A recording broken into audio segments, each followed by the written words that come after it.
जादुई टीवी। सुनो, तुम्हारे बाबूजी तो कब के गुजर गए।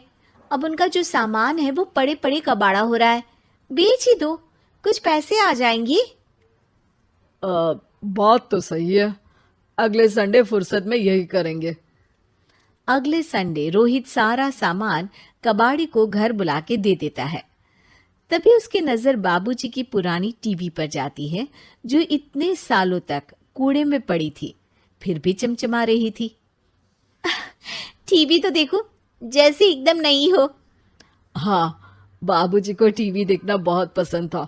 उनका सपना था कि वो टीवी पे आए। एक बार मौका भी था जब वो अपने गांव के गाने सुनाने किसी चैनल पर जाने वाले थे, पर मैं और मेरा भाई लड़ पड़े और बाबूजी को घर पर ही रुकना पड़ा। चला के देखें क्या? हाँ हाँ, क्यों नहीं, देख लेते हैं। पर शायद ही चले। बाबूजी ने उस लड़ाई के दिन के बाद टीवी देखना ही छोड़ दिया था।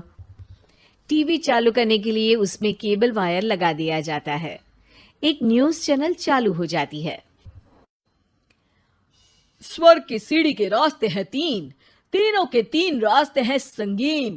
पहला रास्ता है सांप की बीन, दूसरा रास्ता घर में बिछा कालीन, तीसरा रास्ता कलकत्ता से चीन। ये क्या बकवास खबर है, कुछ अच्छा लगा दो। अरे आप बोलो तो सही, कोई अच्छी खबर सुना देता हूं। मेरा तो काम ही खबर देना है। अरे बाप रे, टीवी बात कर रही है। हाँ, ये न्यूज वाला मुझसे। हाँ हाँ, आपसे ही तो बात करूंगा ना, आपके घर में हूं तो। अरे ये सपना है क्या? तुम हमसे बात नहीं कर सकते? अरे सपना नहीं भाई साहब, ये टीवी जादुई टीवी है। बोलो, क्या खबर सुननी है, वरना ब्रेक लेने का टाइम आ जाएगा। सुप्रिया घबरा के टीवी बंद कर देती है। वो क्या था?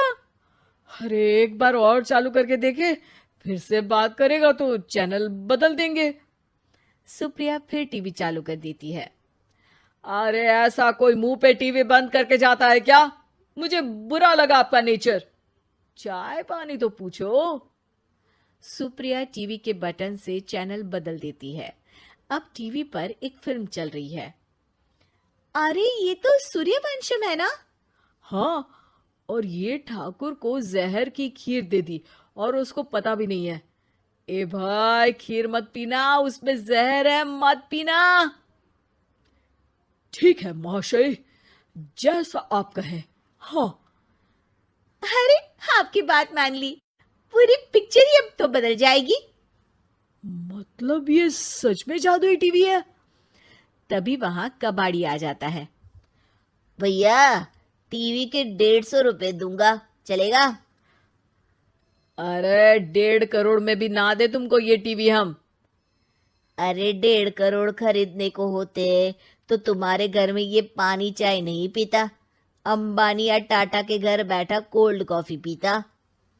रोहित कबाड़ी का हिसाब करके उसे वहां से चलता करता है और अपने भाई शशिकांत को फोन लगा के बुलाता है। शशि थोड़ी ही देर में वहां पहुंच जाता है। क्या हो गया भैया? अरे बाबूजी का टीवी याद है? हाँ हाँ, जिसमें घुसे रहते थे हमेशा वो, और अपने को कुछ नहीं देखने देते थे। अरे वो अब जादुई टीवी बन गया है। भैया, आपकी बकवास करने की आदत अब तक नहीं गई। अरे आपके घर में बच्चे हैं, अब तो बड़ों जैसी बात करो। रोहित जाके टीवी चालू कर देता है।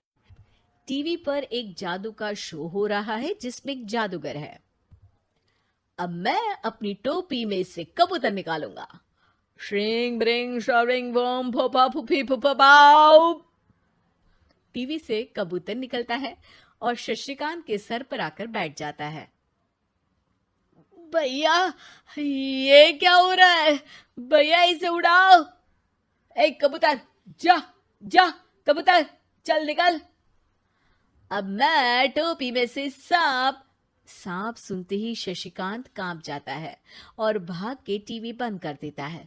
भैया, सॉरी भैया, मैं समझ गया ये सच में जादुई टीवी है, पर एक बार और ट्राई करते हैं। पर भाभी, कोई दूसरा चैनल लगाओ। हाँ, जिसमें डर ना लगे। सुप्रिया टीवी चला देती है और न्यूज लगा देती है। अरे कितने दिनों बाद मुझे याद आया, बताइए क्या खबर सुनाओ। और ये नया आदमी कौन है? ये मेरा भाई है शशिकांत। ओह यस, वही है ना जिससे तुम लड़ लिए थे किसी बात पे, और तुम्हारे बुढ़ाओ पिताजी गुस्सा हो गए थे और टीवी को संन्यास दे दिया था। हैं? तुमको कैसे पता ये सब? इस टीवी में रहने वाले आदमी से लेकर कबूतर तक को तुम्हारे बाबूजी और तुम्हारी बातें पता है, इसलिए तो ये जादुई टीवी है। ये टीवी क्या कर सकती है वैसे? तुम जो मांगो दे सकती है। कहानी बदल सकते हो, खबर बदल सकते हो, कोई चीज मांग सकते हो। अरे भैया, ये टीवी मैं लेके जा रहा हूँ। बाबूजी का लाडला तो मैं ही था ना। अरे ऐसे कैसे? मैं बड़ा बेटा था, अब तक मेरे घर में टीवी थी ना। अब तक कहाँ गए थे पिताजी के लाडले? तुम्हारी गलती का एहसास भी है। अरे भैया, ज्यादा ना बोलो वरना भूल गए आपके दांत तोड़ दिए थे मैंने उस लड़ाई में। मेरी बीवी के सामने मेरी बेइज्जती करता है। रुक। दोनों भाई हाथापाई पे उतर जाते हैं। रुक, बताता हूं तुझे कि कौन बड़ा है। अरे छोटे का दम तो देख लीजिए आप। ये खबर आपके बाबूजी को देता हूं। तभी टीवी अचानक बंद हो जाता है। अरे शायद टीवी नाराज हो गया। और लड़ लो, आए बड़े खली बनने। टीवी से एक तेज रोशनी निकलती है और टीवी में बाबूजी दिखाई देते हैं। बाबूजी आप? इतना चकरा क्यों रहा है? अपने बाप को नहीं पहचानता क्या? ये तो ऐसा ही है बाबूजी। प्रणाम बाबूजी। अरे चुप कर, तुम दोनों ही उल्टे हो। तुम्हारी वजह से मैंने टीवी में आने के सपने को छोड़ दिया, तुम्हारी लड़ाई की वजह से। और तो और, जितना मैं अपनी बीवी को नहीं देखता था उतना टीवी को देखता था, वो भी छोड़ दिया तुम दोनों की लड़ाई की वजह से। और अब मरने के बाद जब मैंने टीवी को जादुई टीवी बना दिया तो भी तुम इसका फल लेने की जगह लड़ रहे हो। अरे तुम तो लायक ही नहीं हो। अब तुमको बाबा जी का ठुल्लू भी नहीं मिलेगा। बाबूजी चले जाते हैं। टीवी बंद हो जाता है। रोहित और शशिकांत गिड़गिड़ा के टीवी के सामने हाथ जोड़ के बाबूजी को बुलाते हैं, पर टीवी सिर्फ धुआं निकालता रहता है।